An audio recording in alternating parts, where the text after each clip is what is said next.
Bienvenue à tous, nous sommes toujours au Salon de Munich 2023. Nous sommes sur le stand Cupra qui présente un modèle intéressant pour ceux qui apprécient les SUV coupés aux allures vraiment très sportives et surtout SUV coupés électriques. C'est le deuxième modèle électrique de Cupra après la borne.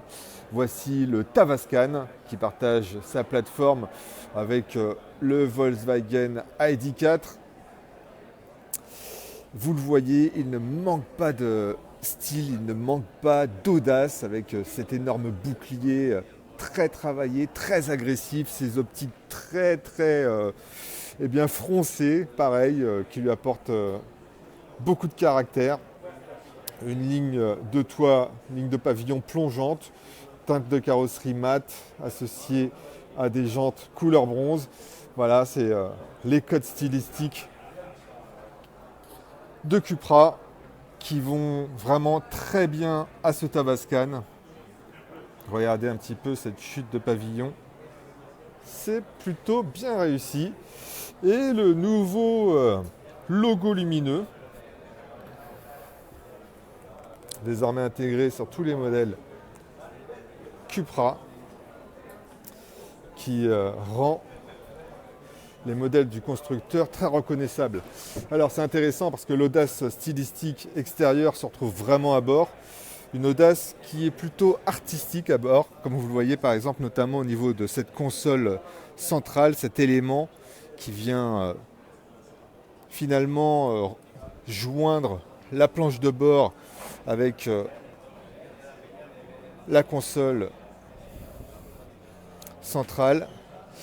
Ce qui est intéressant sur ce Tavascan, c'est que c'est le premier du groupe Volkswagen à intégrer le nouvel écran, le nouveau système multimédia d'une taille de 15 pouces. Je ne sais pas si on va pouvoir l'allumer de manière plus visible. On va jeter un petit coup d'œil. On va en profiter pour vous le montrer sous d'autres angles. Ce Tavascan, regardez comme il est beau. Il a vraiment de la gueule quand même. Alors en termes de puissance, il sera proposé en deux versions apparemment, 286 chevaux et environ 340 chevaux. Ça sera la version VZ. Dans le meilleur des cas, son autonomie pourra friser les 550 km pour la version traction.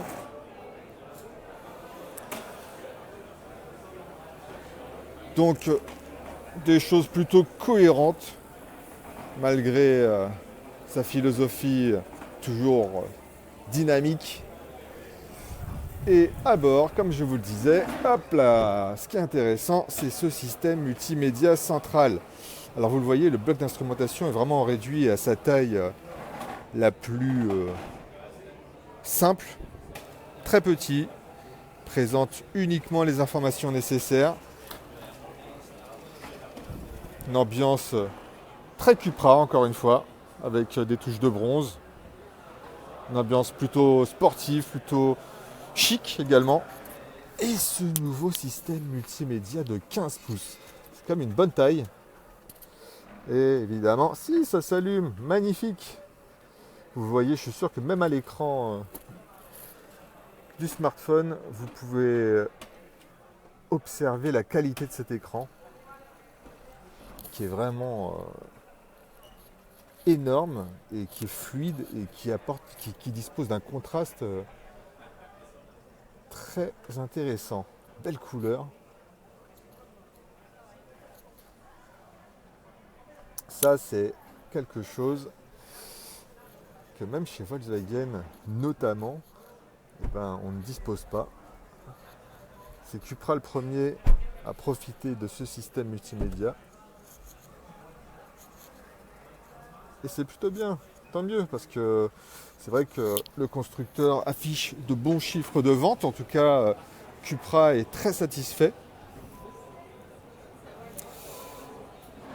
Et donc voilà, il dispose d'équipements,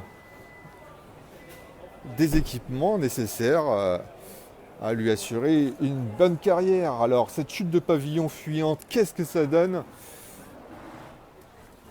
au niveau de la garde au toit? Eh ben, figurez-vous qu'il y a de la place.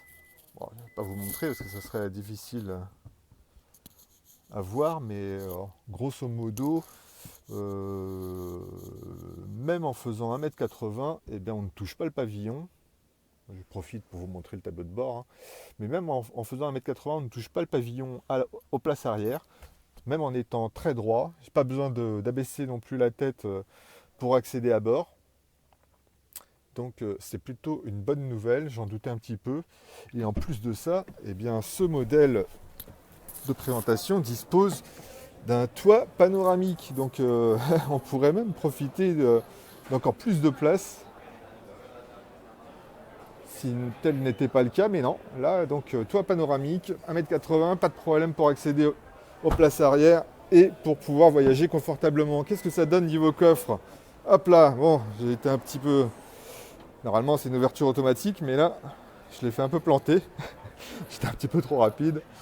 Il y a de la place également, il y a du volume de chargement, comme vous pouvez le voir.